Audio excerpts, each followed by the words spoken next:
राजसमंद जिले के रेलमगरा क्षेत्र स्थित हिंदुस्तान जिंक लिमिटेड के डीएससीसी लेड प्लांट के स्वैच्छिक सेवानिवृत्त श्रमिकों ने अपनी मांगों को लेकर आंदोलन शुरू कर दिया है। मजदूर पिछले 2 दिनों से प्लांट के बाहर धरने पर बैठे हैं। श्रमिकों का आरोप है कि सेवानिवृत्ति के बाद भी उनका फिंगर ब्लॉक ऑन रखा गया है, जिससे उन्हें दूसरी कंपनियों में रोजगार नहीं मिल पा रहा। साथ ही उन्होंने स्वास्थ्य संबंधी मामलों की निष्पक्ष जांच और मुआवजे की मांग उठाई है। राजसमंद जिले के रेलमगरा क्षेत्र में स्थित हिंदुस्तान जिंक लिमिटेड के डीएससीसी लेड प्लांट दरीबा से स्वैच्छिक सेवानिवृत्त श्रमिकों ने अपनी मांगों को लेकर आंदोलन तेज कर दिया है।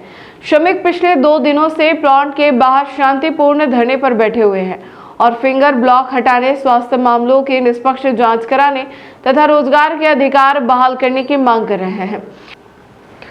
श्रमिकों ने सांसद सहित विभिन्न अधिकारियों को ज्ञापन सौंपकर बताया कि वे करीब 12 वर्षों तक मोनोमार्क और बीएसएस कंपनी के माध्यम से डीएससीसी लेड प्लांट में कार्यरत रहे। मजदूरों का आरोप है कि प्लांट में कार्य के दौरान उनके शरीर पर लेड और अन्य जहरीली धातुओं का गंभीर असर पड़ा, जिससे कई श्रमिक शारीरिक और मानसिक परेशानियों से जूझ रहे हैं। श्रमिकों का कहना है कि कंपनी की मेडिकल रिपोर्ट में वास्तविक स्थिति नहीं दिखाई गई, जबकि बाहरी जांच में लेड और कैडमियम जैसी धातुओं की पुष्टि हुई है।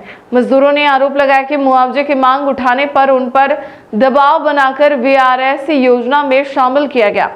वर्ष 2021 से 22 के बीच करीब 350 श्रमिकों को स्वैच्छिक सेवानिवृत्ति दी गई, लेकिन इसके बावजूद उनका फिंगर ब्लॉक ऑन रखा गया। धरने पर बैठे श्रमिकों का कहना है कि फिंगर ब्लॉक के कारण उन्हें अन्य कंपनियों में रोजगार नहीं मिल रहा, जिससे उनके परिवार आर्थिक संकट का सामना कर रहे हैं।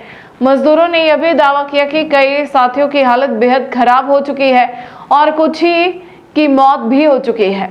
धरना स्थल पर मौजूद श्रमिक उदय सिंह, पप्पू गायत्री और बंशीलाल रेगर सहित अन्य मजदूरों ने चेतावनी दी कि मांगे नहीं मानी गई तो आंदोलन और तेज किया जाएगा। आपकी क्या समस्या है? हमारी समस्या यह है कि हमारे हिंदुस्तान जिंक के बीच में हमारे एक पॉलिसी बनाएगी, उसमें हमारे 513 फार्म लगाए गए, जिसमें से 350 आदमी को उस पॉलिसी के मुताबिक बाहर कर दिया गया।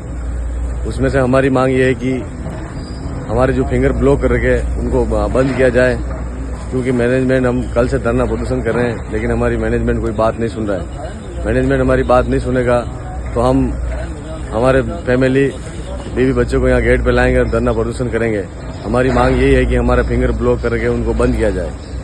बस यही। आपको जो प्लांट के गेट पर आना पड़ा, आपको दिक्कत ये है कि हिंदुस्तान जिंक तो हमारे को जब से हम नौकरी लगे हैं तब से हमारे को परेशान कर ही रही है, और नौकरी छूट गई उसके बाद भी हिंदुस्तान हमारा पीछे नहीं छोड़ रही है। हम ये चाहते हैं कि जो हमारे जो गेट पास जो हम कहीं अन्यत्र नौकरी के लिए जाते हैं, आते हैं कि आप हिंदुस्तान जिंक में अभी कार्यरत हो, आपका फिंगर वहाँ चल रहा है तो आप डबल जगह दोहरा लाभ आपको नहीं मिलेगा। तो हम ये चाहते हैं कि भी हमें दोहरा लाभ तो नहीं मिल रहा है, और हमारे यहाँ जो फिंगर चालू है ये फिंगर बंद कर दिया जाए, ताकि हम किसी अन्यत्र दूसरी जगह जाके नौकरी कर सके। हम हिंदुस्तान जिंक से और कुछ नहीं मांगते, हम ये मांग रहे हैं कि हमारे जो ये गेट पास जो चालू है यहाँ पे, ये गेट पास बंद कर दिया जाए। क्यों कि ये गेट पास यहाँ चालू है तो हम यहाँ पे नौकरी कर रहे हैं, तो हमारा पैसा कहाँ जा रहा है। हम ये चाहते हैं कि भाई हमारा ये गेट पास बंद कर दिया जाए ताकि हम दूसरी जगह नौकरी कर सके जी। और अभी तक हमें यहाँ पे 2-3 दिन हो गए हैं, लेकिन किसी ने भी हमारी सुध नहीं ली है। भी आप कारण किसी ने नहीं पूछा, सब आ रहे हैं, जा रहे हैं और देख रहे हैं। हम आपसे ये चाहते हैं कि इस चीज़ को आगे से आगे बढ़ावें और जहाँ तक जानकारी पहुँचे वहाँ तक जानकारी पहुँचाएं। धन्यवाद। जय माता दी की, जय गौ मैया, जय सनातन धर्म की। हम डीएससी गेट पर बैठे हैं और हमारी एक ही मांग है हिंदुस्तान जिंक लिमिटेड से कि हमारे जो गेट पास इन्होंने अभी ऑन कर रखे हैं सिस्टम में, अभी उनको सिस्टम से हटवाना है, जिससे कि हम अन्य कहीं रोज़गार पा सकें। और हमारी एबिलिटी के अनुसार हम कहीं भी अप्लाई करते हैं तो ये गेट पास का इशू आता है, ये गेट पास या सिस्टम से हटाएं तो हमारे नए गेट पास कहीं बन सके, यही मांग।